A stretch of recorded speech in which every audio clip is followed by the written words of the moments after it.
નમસ્કાર મિત્રો, હું કનૈયાલાલ મીરાણી આપની પોતાની મનગમતી યુટ્યુબ ચેનલ શિક્ષણ સફરમાં આપનું સ્વાગત કરું છું। આ ચેનલ ઉપર શૈક્ષણિક માહિતી, અભ્યાસક્રમ, શિષ્યવૃત્તિ પરીક્ષાઓ, સરકારી યોજનાઓ, સ્પર્ધાત્મક પરીક્ષાઓ તથા કમ્પ્યુટર અને ટેકનોલોજીને લગતા વિડીયો અપલોડ કરવામાં આવે છે। હજી સુધી તમે જો આ ચેનલને સબસ્ક્રાઇબ ના કરી હોય તો સબસ્ક્રાઇબ કરી દેજો, તમારા મિત્રોને શેર કરી દેજો અને બેલ આઇકન દબાવી દેજો જેથી અમારા નવા વિડીયોની અપડેટ આપને મળતી રહે। નમસ્કાર મિત્રો, લાસ્ટ ટાઈમ આપણે એક દીક્ષા પોર્ટલને લગતા જે બે વિડીયો અપલોડ કરવામાં આવ્યા હતા કે જેની અંદર તમને દીક્ષા પોર્ટલની ઇન્સ્ટોલ કેવી રીતના કરવાની, એની પ્રોફાઇલ કેવી રીતના અપડેટ કરવાની એની પણ આપણે ચર્ચા કરી હતી। અને બીજો વિડીયો જે આપણે અપલોડ કર્યો હતો એ હતો કે આપણે મોડ્યુલ 1ની અંદર જે પણ કોર્સિસ છે એ કોર્સિસની અંદર તમારે કેવી રીતના જોઈન થવાનું છે અને જોઈન થયા પછી તમે એની ટ્રેનિંગ કેવી રીતના લઈ શકો છો। તો તમે એ જો બે વિડીયો ન જોયા હોય તો તમે એ બે વિડીયો પણ આપણી આ ચેનલના માધ્યમથી તમે જોઈ શકશો અને એ પ્રમાણે મોડ્યુલ 1ની તમે ટ્રેનિંગ પૂર્ણ કરી લેશો। ત્યારબાદ આજે જે આપણે વાત કરવાની છે એ મોડ્યુલ 2ની લગતી છે। મોડ્યુલ 2ની અંદર જે છે એ કેટલાક કોર્સિસ જેટલા કોર્સિસ છે એની અંદર કેવી રીતના જોઈન થવું એ પણ એ ચર્ચા જે છે એ આજે કરવાની છે।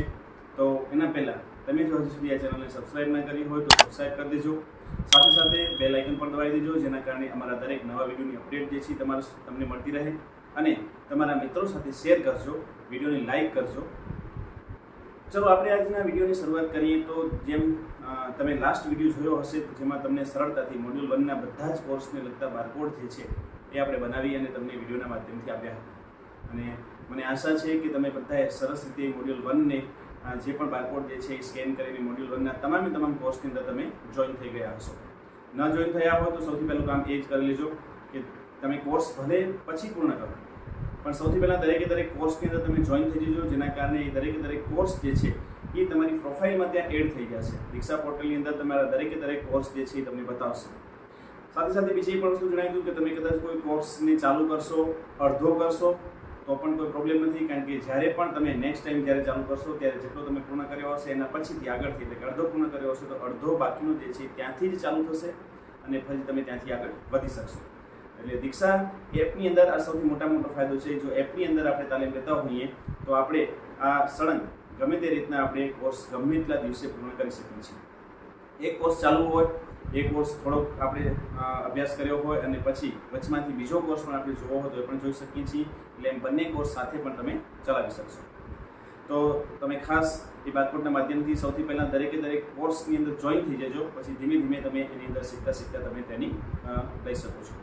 તો આજે તમને જે મોડ્યુલ 1ની અંદર તમે તમામ કોર્સ જે છે એના બારકોડ બનાવીને આપ્યા હતા એમ આજે તમને આજના વિડીયોની અંદર તમને મોડ્યુલ 2ને લગતા જેટલા પણ જે કોર્સિસ છે એ કોર્સિસને લગતા તમામ બારકોડ જે છે એ આપણે અહીંયા બનાવી દીધેલા છે અને એ તમામ બારકોડ જે છે એ તમને આ વિડીયોના માધ્યમથી આજે હું આપવા જઈ રહ્યો છું।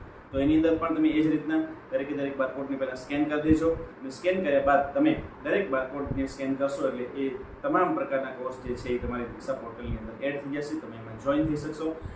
તમને ખ્યાલ જ હશે, પહેલા મોડ્યુલમાં તમે જોયું હશે કે તમે સ્કેન કરશો એટલે તરત જ નીચે ઓપ્શન આવી જશે જોઈન નાઉ, તો તમે તરત જ એને જોઈન કરી દેજો જેના કારણે તમારી દીક્ષા એપની અંદર તમારી પ્રોફાઇલની અંદર એ કોર્સ છે એ એડ થઈ જશે।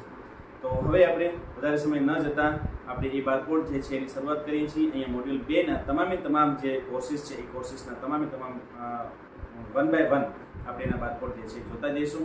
તો તમે એ બારકોડ જે છે એ જરૂર પડે ત્યાં વિડીયોને સ્ટોપ કરી અને એ બારકોડ જે છે તમે સ્કેન કરી લેજો જેના કારણે તમે સરળતાથી એની અંદર પહોંચી શકો। તો ચલો આપણે હવે અહીંયા બારકોડની શરૂઆત કરીએ છીએ, તમે જોઈ શકો છો।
મને આશા છે કે તમે બધાએ હવે દરેક કોર્સની અંદર જોઈન થઈ ગયા હશો.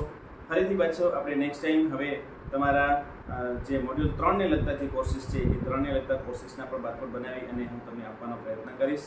તો તમે હજી સુધી જો આ ચેનલને સબસ્ક્રાઇબ ન કરી હોય તો સબસ્ક્રાઇબ કરી દેજો, તમારા મિત્રોને શેર કરી દેજો, લાઇક કરી દેજો. અને છતાં પણ કોઈ પણ પ્રકારની મુશ્કેલી તમને આની અંદર ઉદ્ભવે અથવા તો તમને કોઈ પણ પ્રકારની મુશ્કેલી જણાય તો કમેન્ટ સેક્શનની અંદર જઈને કમેન્ટ કરજો. તો એ મુશ્કેલી જે છે એ શક્ય હશે ત્યાં સુધી આપણે એને સોલ્વ કરવાનો પ્રયત્ન કરીશું. ફરીથી પાછા નવા વિડીયો સાથે મળીશું. ત્યાં સુધી તમે બધા મસ્ત રહો, તંદુરસ્ત રહો.